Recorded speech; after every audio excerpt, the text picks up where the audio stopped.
court.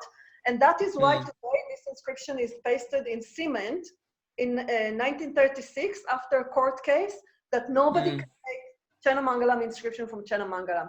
So basically we have an issue here with people who take everybody inscriptions and notebooks and manuscripts and whatever they can gather, even the copper plate inscriptions actually belong to the Malabar community. So, and then they tell about the others that they take these inscriptions. And I think really smell good. And you asked about whether there were Jewish communities elsewhere. I'm sure. I'm not so sure they built synagogues. And I think the beginning of synagogue communities, if we just follow the evidence we have, the material evidence, that is 14th century in Cochin. And this is against the legend that there was a Jewish kingdom in Kodungalur and they spread all over the place because some destruction myth. No, actually, probably it was much more, you know, trivial. They were traders. They had an opportunity to start trade entrepot in Cochin, and they did. And that's how we have the beginning of a well-established Jewish community in Kerala, in Cochin. And from Cochin, they spread us. This is a hypothesis we have to check.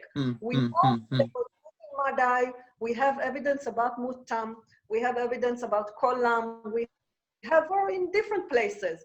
But a well-established community, probably the first is Karavumbagam. That is my hypothesis. I don't know if it's true. Still has to be checked. Right, thanks.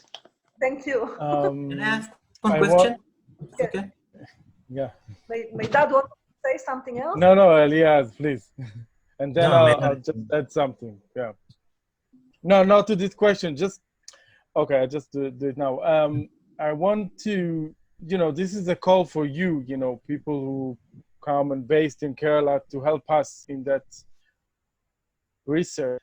Of course, there are more question marks than answers in this research. We try to collect whatever we have, but many things are still open and we don't have enough information about. From you know, we can start with the lands and who own the land and who these lands or allow to this building to be destroyed.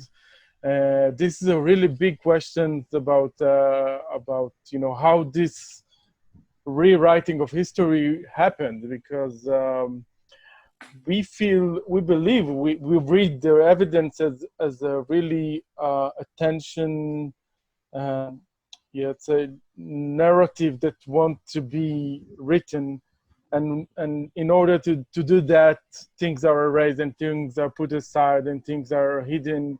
But of course, the more we can research in Kerala, in the legal documents, it will be easier to us to understand. Even if we have doubts, to put it in yes or no, and to get deeper into the research. It's okay if our hypothesis proves wrong here and there, but we want to know the facts. That's the thing. Not to align the facts with a legend, and in order to do that, we have to get rid of some facts, you know? That's what we don't want to do, you know? Yeah. Elias? I just wanted to ask one question, actually.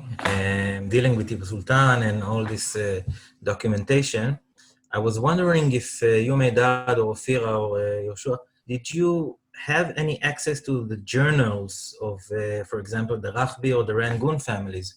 Because I saw in many books, and some of my family, at least relations of my family who are Bnei Israeli with the Cochini Jews, they mentioned some journals, and they mentioned there also connections of at least these families. So there is some kind of a Jewish connection of diplomacy with Tipu Sultan, probably.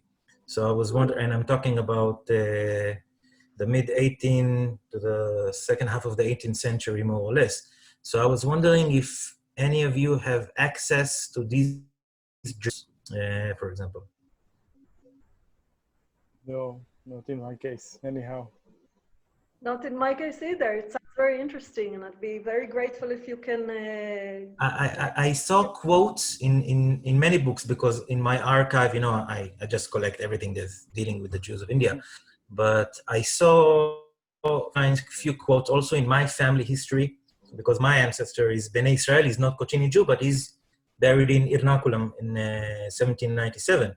So there is some, say, not exactly conflicting stories. And I was wondering if there is any source that can have a direct line to these journals which are mentioned.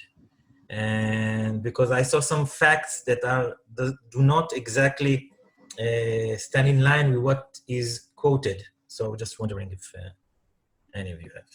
Anyway. Thank you for this comment. Yeah, it would be very interesting to to examine the connections along the West Coast and with the Muslims that Tipu Sultan came from Karnataka, Bnei Israel were in the Bombay and Maharashtra. There were definitely various types of intersections to be examined. And, it's like me alone, if not for Yoshua and my dad, I would have never engaged in this kind of pursuit.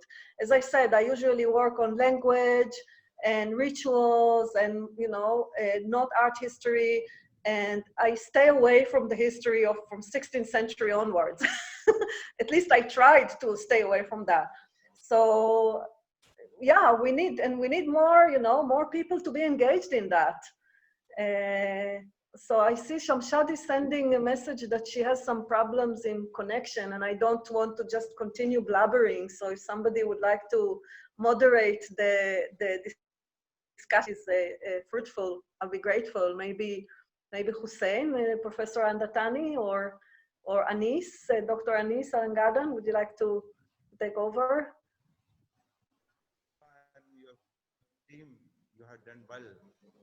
And also you see that it is a number of parties, not only from Malabar, but also from all parts of the world. So it is actually a greatness to Mapila Kala Academy. And I was a bit late. Even then I reached you. And I was very much jubilant to hear you and your friends.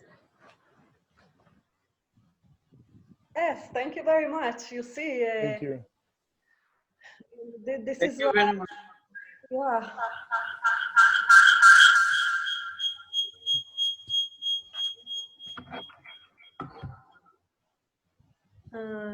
Yeah, if anybody would like to ask some other question or give a comment or suggestion, we'd be happy to hear. Or I have a question. Okay. Hi. I just wanted to know if we know about any rough timeline in regards to different synagogues in Kerala, like the Mala synagogue or the Chendamangalam Paravur synagogue. Like where do these stand in relation to the Kadavambhagam or Tekumbhagam synagogues? Oh, Shamshad is back. That's good. So would you like to answer that, Meidad or Yoshua, the relation The between... date he asked was about, he asked about the dates? Yeah. Or the communities even. You see, the dates, Matancheri synagogue, what we talk about, Tekumbagam, Kadumbagam, had slabs, but other, but I don't know about others synagogue that were slabs. So in order to know the date, archaeological or something, architecture, something like this. These are unique synagogue. Kadumbagam and as I know, they are the only one who had slabs. But Ophira, you can. Yeah, we don't know. Parur, it may be that Parur is also pre-16th century. We don't know. Parur had a slab from 1616, date of the death of Namyamuta. And that slab probably was donated in order to build another construction around it or renovate it. We know it was attacked by the Portuguese, by the way, relating to the question by Professor Andatani. And maybe the slab is there because there was this family Castiel that tried to protect it. So there are lots of other stories to tell also about the other synagogues. But we don't have such slabs as in Kadavumbagam And our impression is Kadumbagam and Tekumbagam of Cochin probably are the oldest. But we don't know. We need to investigate. And again, remember that Chenamangalam had a tombstone there from 1269. So there is a good reason to believe that there were at least a few families in Chenamangalam already from the 13th century. Where did they have a synagogue before the structure that we are now know? We don't know. We simply don't know. Another thing, Thank you. we need to remember that Ophira said that when she go with the architect, they told her that the Kadumbagam building was from the 15th century. But we need to remember that other synagogues, for example, my grandfather, who was from the Tekumbagam Ernakulam, not Tekumbagam Matancheri, Tekumbagam Ernakulam synagogue, and the synagogue was demolished completely and was renovated, was built to enlarge the building at 1937. You see? So we need to remember that things are changing. Synagogues are being destroyed in order to enlarge. So this is another reason why we cannot know about other synagogues. Maybe there was renovations, but as far as we know, the synagogue at Matancheri weren't renovated. I cannot say it indefinitely, but this is also an issue that other synagogue do some renovations over the years. I have a comment, maybe a contribution to this. I went to the Paravur synagogue in 2018, and I met one of the people from the Museris Heritage Project. He was saying that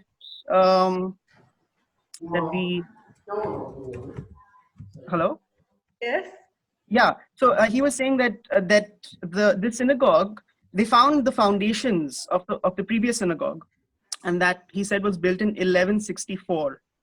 I'm not sure where he got the date from, but he says that they have done a lot of they've done some collection of various items and artifacts from this excavation, including some Roman coins that they found under the 16th the 17th century synagogue foundations.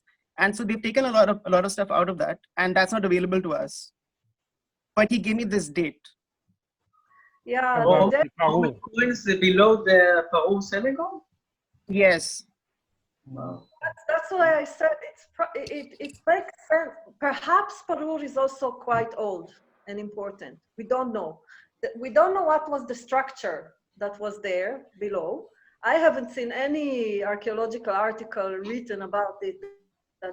I also been there, and they said that they found underneath the synagogue, the cellar, they found lots of clay pipes. There's nothing Jewish about it. There was probably a trade issue there. We don't know. It doesn't look very ancient. But the date that you mentioned, that's the point. The date that you mentioned, 1164, comes from a 19th century text written within the Paradeshi community of somebody who was just inventing the dates. That is the text in which they write that the Tekumbagam synagogue is from 17th century. And he gives really fantastic dates about synagogue, and he's playing with the dates because he wants to prove the priority of Paradeshi synagogue in Cochin. So this is a text which is not reliable. And you can see that scholars are just repeating those dates without asking any questions, without asking for further proof, and without asking for the source of those dates. But in Parur, we don't have inscription. The inscription in Parur is from 1616. And as I said, most probably we know there was a synagogue in Parur before that because the Portuguese attacked that synagogue before 1616. Yeah. Probably that's why it got the slab there, but we have still to investigate. In documents, we have to investigate. Maybe in Kerala, there are documents or stories around this, etc. So we don't really know. Date 1164, it's part of the list of I think it's Simon, this Bangladeshi Jew, who wrote this. Okay. Simon? I think it is. I think Simon is quoting that date as well. And here in 1942, he writes this kind of very nasty book, you know, in which he's transcribing the Malayalam songs to prove that their community is so old, you know. So at the end, he writes about the synagogue. So many manipulations he's doing, and all the scholars are following Simon blindly. One of the manipulations we found, by the way, that I am also guilty at not, you know, me and Skaria Sakaria, there is a song in the book that we published culturally, okay? Tekumbagam Pali, Cochin Tekumbagam Pali, synagogue song, okay? We thought maybe we'll incorporate it in the presentations, but we thought it might take too much time. But the point is, in that song, it's written that the Tekumbagam people wanted to build a synagogue. And so what do they do first thing? They go to Paradeshi to ask their permission. The problem is that this version of the song is only in Paradeshi notebooks, only in Simon, but Yeshua's grandmother remembered that song by heart. She was from Mala. She is from Mala.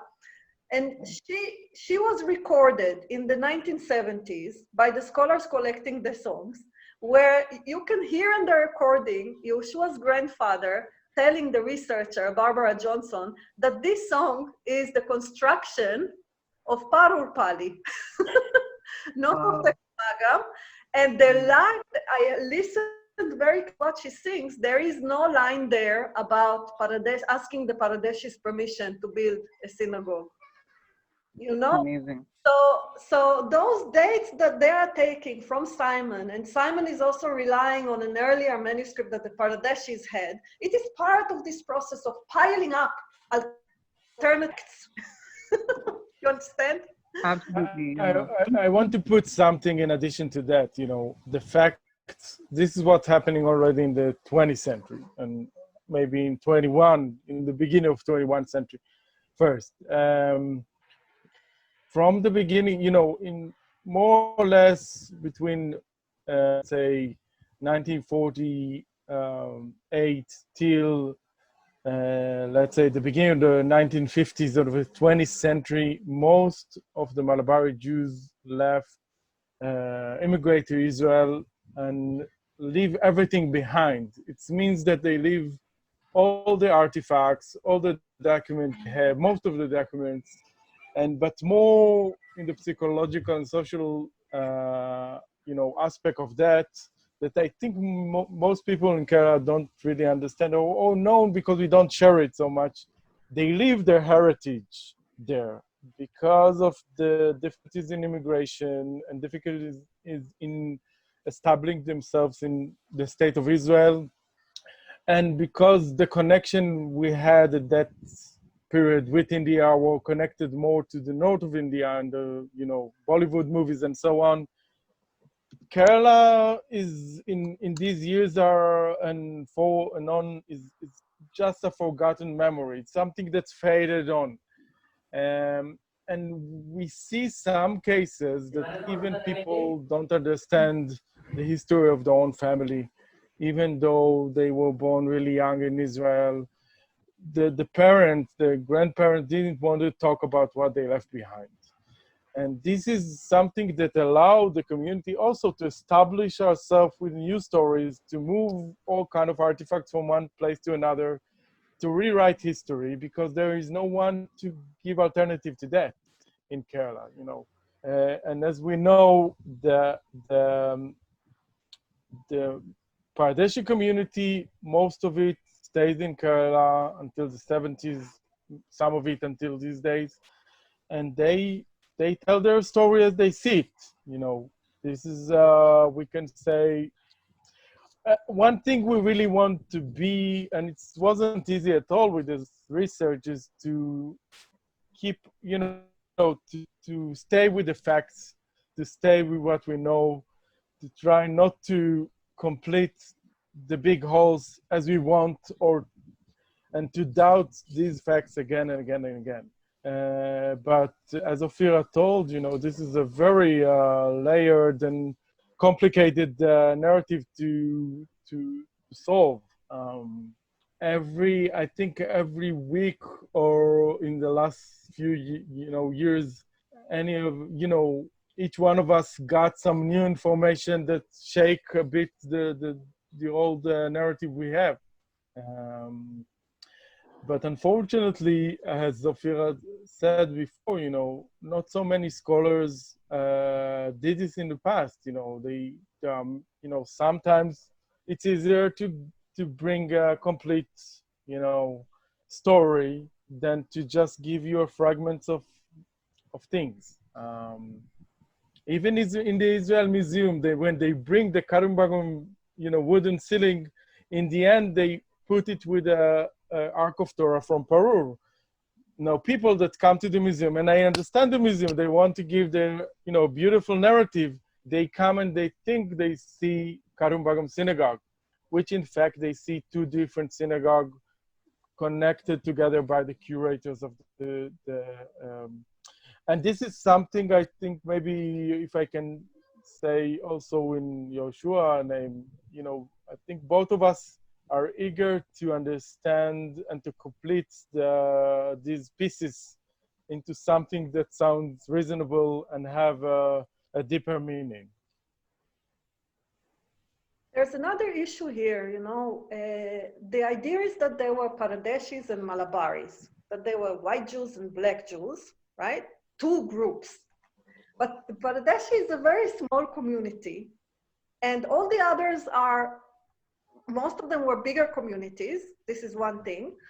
They were different communities. And in this kind of dichotomy, we are losing the different identities. Now we worked on these two synagogues because they really suffered the most. Other synagogues are still standing, okay? But Meidad is coming, I think you're from the Karumbagam community, right? The Cochin. Ernakulam, yeah. You're from Ernakulam. And Shua, his family is also from Ernakulam and from Mala. So we have different identities, we have different histories, we have different connections, and this is all lost because they are all Karta Judar, I really get upset when I hear this term in Malayalam, Karta Judar. This is a kind of, Malayalis also accept what the colonialists describe their own history and their own people. They are not black Jews. They are brown and different types and shades of browns. And also the Paradeshi, so-called white Jews, have different shades of brown. Actually, their families came from the Arab world, From Iraq, yeah. Nobody asked what's the Qadr, family name is. Exactly. It's been accepted as a very ancient Kerala family name, which we know there was Qadr and Qadr in Iraq, and we don't want to get to these details, but when things so massively and obsessively used in a way against our own heritage, we stand against it and ask questions back.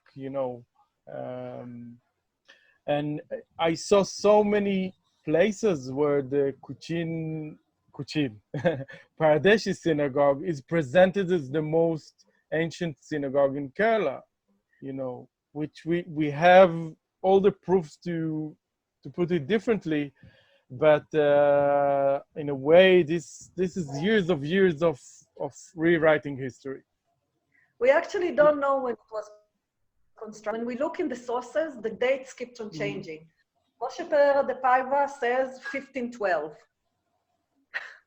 Then at some point we have even the date 16 something, right? 16 after the Dutch period, 1660 something. We have like the change until at some point it became 1560, but we have no inscription, we have no document. We want to see the proof. Where is this date coming from? And as you heard, the same document that gives dates for the other synagogues, fantastic dates, that cannot be true. That is the same document in which they say, okay, Paradesh is still...